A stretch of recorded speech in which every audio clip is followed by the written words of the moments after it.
Hi, I'm Mary Rogers, and this is a Cuisinart Classic Series 14-cup food processor. It's a very generous size, so you'll have plenty of room to be doing all your family entertaining, but it's still a nice small footprint, so you can use it for every day too. So you'll notice it's got a nice square base, and it has what we call paddles to operate. So here, this one, you press it down, it's on. This one is off. And if you press and hold this one down intermittently, it would be for pulsing. So, has a nice smooth finish. It's stainless steel on the outside. Has a lid that you remove by twisting and just pulling it off. It's really simple and easy to operate. This is your feed tube.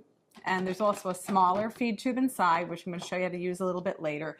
And you can actually drop things in through the feed tube like garlic, or we're going to do garlic and jalapeno, and you can actually have the machine running. And it's a very efficient way to chop up garlic and some other items. The other thing is that it's great if you want to add liquid very slowly. The small feed tube has a small hole in it, so if you want to make vinaigrette, you can just pour the oil directly into the small feed tube. Or if you're going to make mayonnaise where you want to slowly incorporate any kind of oil, it'll just drip through the feed tube directly into your bowl in a very consistent way so that you get a great finished mayonnaise or a vinaigrette. So let's look at some of the other items that come with your food processor. In the bowl already is your chopping blade.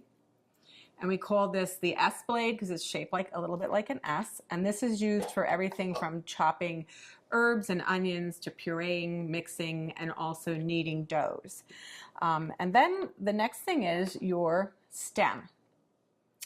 And the stem is attached to the bottom of your discs by lining up this arrow here with this one here. It's a little hard to see. And you just press this down and turn to lock it into place. And then what you would do is you hold your disc by the edges, and there's also a little icon up here. It's the same shape as the stem on the bottom, and if you line those two up, you can just slip it in really easily. So that's the shredding disc, and it's medium. We always recommend that you lay the disc down and then put on the stem accordingly. And to do any type of slicing and shredding, you would use the medium slicing disc, not shredding, slicing. And you do the same thing. You line the little arrows up. You press and turn to lock it into place. Always hold it by the edges. And once again, if you line the stem up, I'm not doing it very good, but this is the way it goes. You just slide it right into the work bowl. And then what you would do is you put your lid back on and you would slice and shred. So you could either use the pulse function to slice, or what you can do is you can turn it on. But as soon as you remove the feed tube, it'll stop. So that you would then add more ingredients, and we can do batch processing. So you would add, let's say, potatoes, slice, and then continue on. And then we're going to turn it off. So what we're going to do today, that's all of the parts that come with your food processor.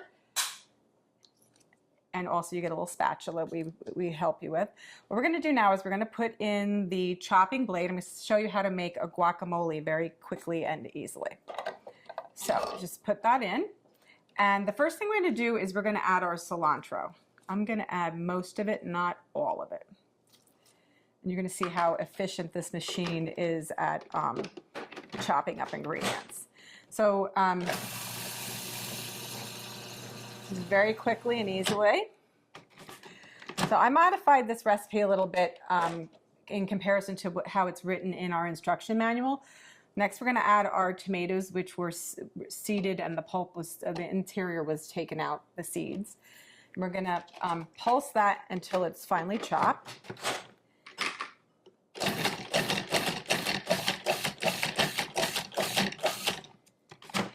When you first start using a food processor, it's a good idea to actually use the pulse function because of the fact that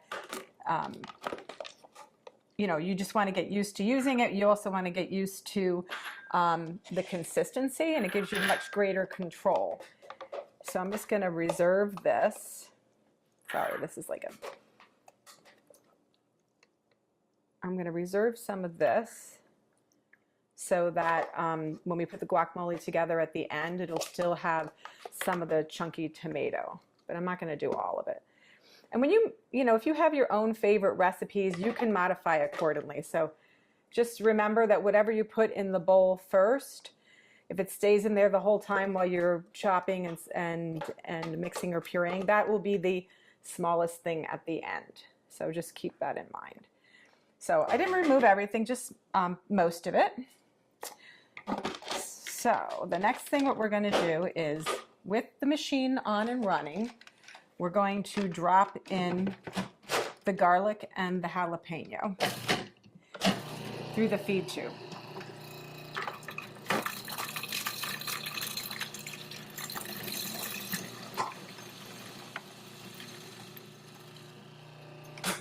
We're going to stop and just scrape down the bowl. And then we're going to move on and add our onions, our green onion. Whoops, sorry. So we have to add the green onion. Again, we're going to chop that until it's fine.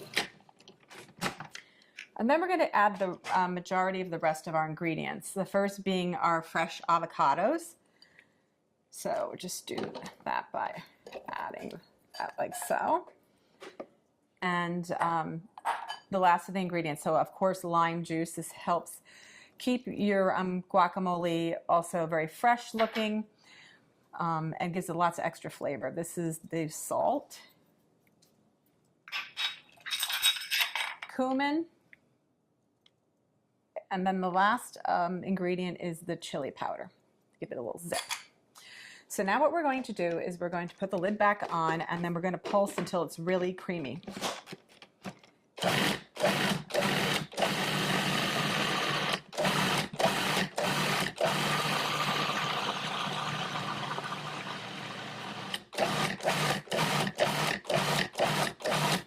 Okay, and then what we're going to do is I'm just going to scrape it down one last time, and then I'm also going to add, because it still needs to be processed a little bit more. And then what I'm going to do at this point too is add the balance of the cilantro that I reserved.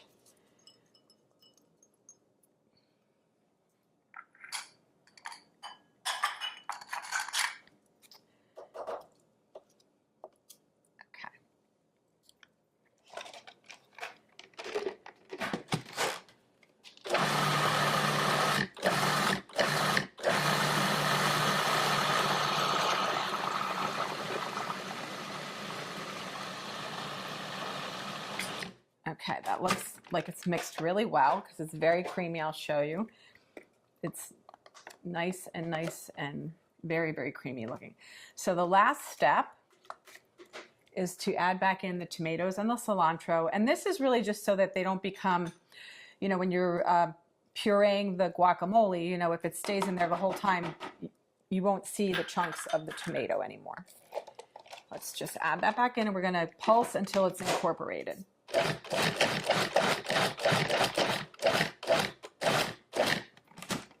So that's that.